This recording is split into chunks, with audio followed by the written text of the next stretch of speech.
Hey everyone, Arnold Wolfman here, wanting to show you another quick CompuShow tip. This is by request from Kev Patson. Kev Patson says, I don't know if you tried this, but is it possible to limit the MIDI-Con data wheels to control only the speed, phase, and size of the position button and moving scenes only?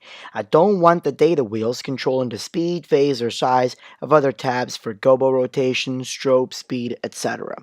Let me explain to you what he's talking about. Now, if you remember on the third tab, it changes the different values based on whatever scene or switch you've chosen.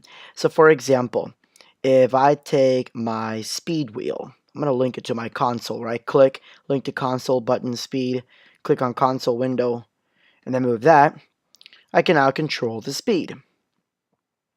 Now, of course, if I'm on a circle, if I click the circle, and then I do the speed, obviously it controls the circle, but then if I click on, let's say there's a color chase here, right? And I click on that color chase, now it's going to control the color chase. It's no longer going to control the circle.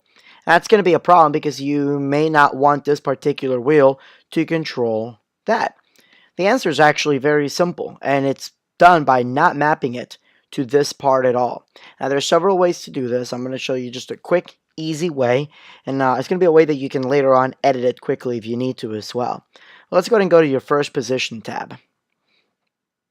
And again, we'll right click here on speed, link to console, button speed. I'm going to click on the console window and I'm just going to move the wheel. If you have your MIDI-Con in front of you, you don't have to click that. You can just move the wheel on the actual MIDI-Con. It'll automatically log it. I'm going to right click.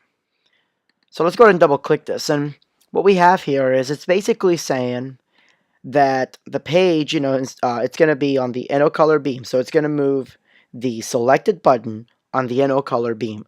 So whether it's the position or the colors or color chases or shutter chase, whatever the most recent selected button is, this wheel is going to control it. We don't want to do that. So I'm going to unselect that and I'm going to choose. Of course, I have these already done by, or these are the default programs rather. I'm just going to, for example, select my position circle. Great. And what you have to do is you have to do this for every single chase that you have. So, we'll do it for the curve.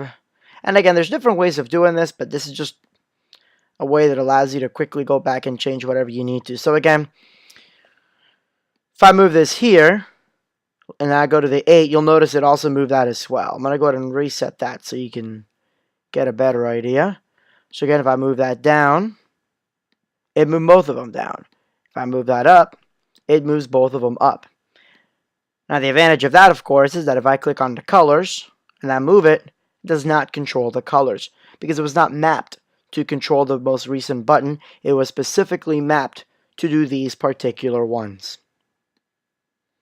Now again, if you're on a MIDI-Con, don't forget to download the most recent version, which is a December 6th, and it is an official release. It's not a beta.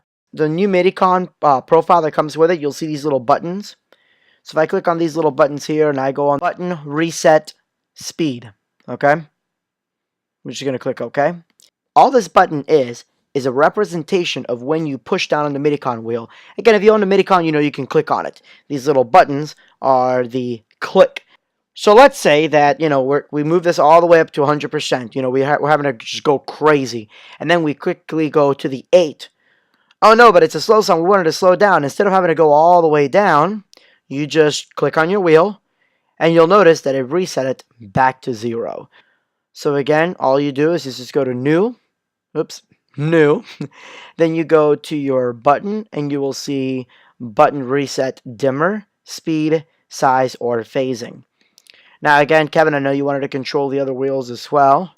So again, just to give you an idea, let's say you want to use your second wheel to control phasing.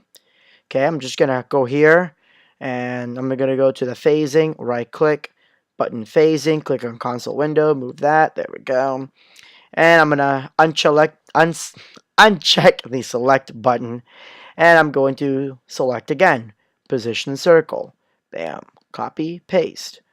Okay, we have position circle. Now we're going to go to our next one, which is, let's say, position 8. Again, whatever your positions are, whether you use the pre-made switches or you make your own, it all works the same. Now, if you notice this is a little bit touchy, okay, not a big deal. just going to go ahead and right click on that. I'm going to bring that down a bit.